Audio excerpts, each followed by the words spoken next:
Yo tout le monde, c'est Titou Sport, j'espère que vous allez tous très bien et aujourd'hui on se retrouve pour une nouvelle vidéo, la première vidéo de la chaîne, une vidéo qui sera consacrée au thème du rugby. On va parler d'une légende, d'un héros national qui a permis la réunification d'un peuple dans cette période de PLM. On va parler du seul joueur noir de l'Afrique du Sud en 1995 pour la troisième édition de la Coupe du Monde de rugby. Donc on va parler de Chester Morley Williams, qui était le seul rugbyman noir des Springboks, comme j'avais dit, qui a participé à la Coupe du Monde 95 dans son pays. Il est malheureusement décédé il y a peu, le 6 septembre 2019, au Cap, lors d'une crise cardiaque. Mais 2 ou 3 mois après, l'Afrique du Sud gagnait sa troisième Coupe du Monde, avec comme capitaine Sia Kolisi, qui était un joueur de couleur noire. Donc c'est le premier joueur de couleur noire à soulever la coupe, car il était le capitaine. Donc au Japon, il y a même pas moins d'un an, avant ce confinement et ce virus qui a bloqué tout le monde sportif.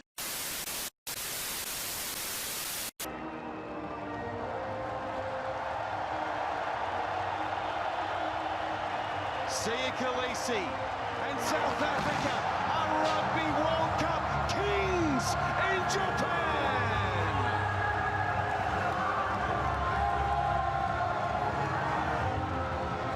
Donc l'événement, la Coupe du Monde, elle a eu lieu en... Je suis la voix off et je suis là pour vous dire que l'apartheid est fini depuis 4 ans déjà. Elle a été finie en 1991. Il y a quelques temps que Nelson Mandela venait d'arriver au pouvoir. C'était le premier président noir de ce pays. Chester Williams, il permettait à la population noire de s'identifier un minimum à cette équipe de rugby, car à l'époque, le rugby était vu par une frange de la population, par la frange noire de la population sud-africaine, comme un sport blanc et un sport raciste, hein, entre guillemets, mais un sport raciste. Et malheureusement, Chester, il prend pas part aux 3 premiers matchs de la Coupe du Monde, et ce qui permet au début, les Sud-Africains ne vont pas, l'Afrique noire, enfin les Sud-Africains noirs ne vont pas se reconnaître dans leur équipe, et ils vont pas la supporter comme comme il devrait le faire si Chester avait pu jouer. Et au final, il va revenir pour le quart de finale et il va revenir en mettant 4 essais contre les Samoa. C'est ses seuls essais de la Coupe du Monde, mais il permet à son équipe de passer en demi-finale après avoir manqué tous les matchs, de poule. The ball at pace. On this occasion, there's Pinar just to take the brunt of that first tackle. South Africa have got numbers on the outside. Now he has a real chance. That's great running by Javert. Chester Williams will score. And for the fourth time, South Africa have a chance. This is a long pass. Can Kruger make something of this? And Pinar back inside is Chris Rousseau running off the ball beautifully. There was Ruben Kruger. Chester Williams will score.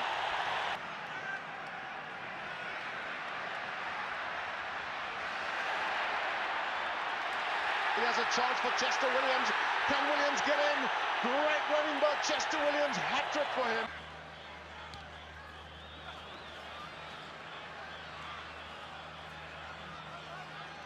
Chester Williams takes over the scrum half position, and has he scored? Yes, it seems like. Et les Box s'affrontent dans le dernier carré, le 15 de France, donc les Bleus, avec la très belle équipe de 95. Le match il se déroule dans des conditions dantesques. Je sais pas si vous avez vu le film Invictus qui parle très bien de cette histoire et de l'impact du rugby. L'apartheid fini en 91. Et de l'impact de cette Coupe du Monde en Afrique du Sud. C'est un super film, je vous conseille d'aller le voir. Si vous l'avez pas déjà vu, mais il date quand même, donc je pense que vous l'avez tous déjà vu. Et c'est un arbitrage plus que partial pour le pays hôte qui réussit à se hisser en finale, mais là le sport c'était mineur par rapport à l'impact très important qu'avait cette Coupe du Monde en Afrique du Sud. Donc honnêtement, c'est pas le plus important parce que ça a traîné des changements historiques qui ont continué au fil du temps. Mais voilà. Donc les Bleus se font refuser 3 essais qui sont plus ou moins valables. Et l'arbitre du match accorde un essai à Ruben Kruger, le Sud-Africain, le Springboks, alors qu'il n'était pas valable. Et cette victoire a permis de réunir les noirs et les blancs pour une même cause et ils étaient ensemble. Et ça, c'était l'objectif de Nelson Mandela dans cette Coupe du Monde. Il se retrouve pour la finale face à la Nouvelle-Zélande, les All Blacks, la grosse équipe de l'OMU qui a écrasé tout sur le chemin, avec des victoires mémorables, notamment en quart de finale contre le Japon, il me semble. Enfin, c'était incroyable. Et il se déroule dans un stade acquis à la cause des Sud-Africains, que ça soit noir ou blanc, toute la population était derrière l'Afrique du Sud. Et au cours du match, ça s'est encore amplifié, même l'Afrique noire, même une partie de l'Afrique noire qui n'était pas forcément derrière eux, s'est amplifié au cours de la compétition. Et en finale, quasiment l'entièreté du pays est derrière l'Afrique du Sud.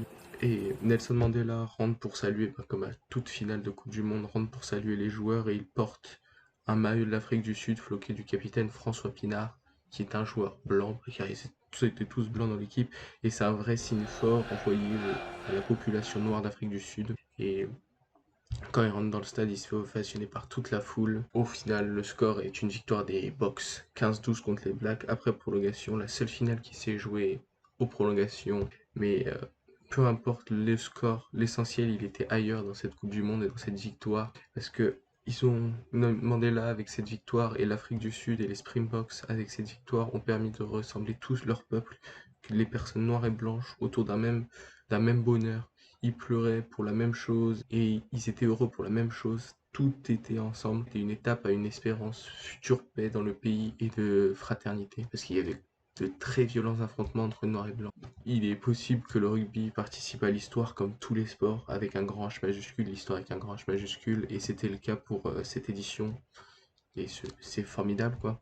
Malheureusement, suite à deux blessures, Chester, depuis continuer sa carrière en équipe nationale, il aura quand même 27 sélections chez les Springboks pour 14 essais entre 1991 et 2000. Mais sa participation à la Coupe du Monde a permis un début de changement des mentalités dans son pays. Et pour cela, il aura une place à tout jamais dans l'histoire, hein, quoi qu'il arrive. Même si, comme on peut le voir, il y a encore une différence de traitement avec le mouvement Black Lives Matter, euh, qui, suite au décès de George Floyd aux États-Unis, où le sportif Colin Kaepernick, son geste de poser un genou au sol durant l'hymne américain a été repris par le monde entier. Et par exemple, il fait avant chaque match de PL, de première ligue, tous les joueurs mettent un genou à terre, que ce soit l'arbitre, tout le monde met un genou à terre pour soutenir la cause d'égalité entre les personnes noires et les personnes blanches, qui est totalement normal.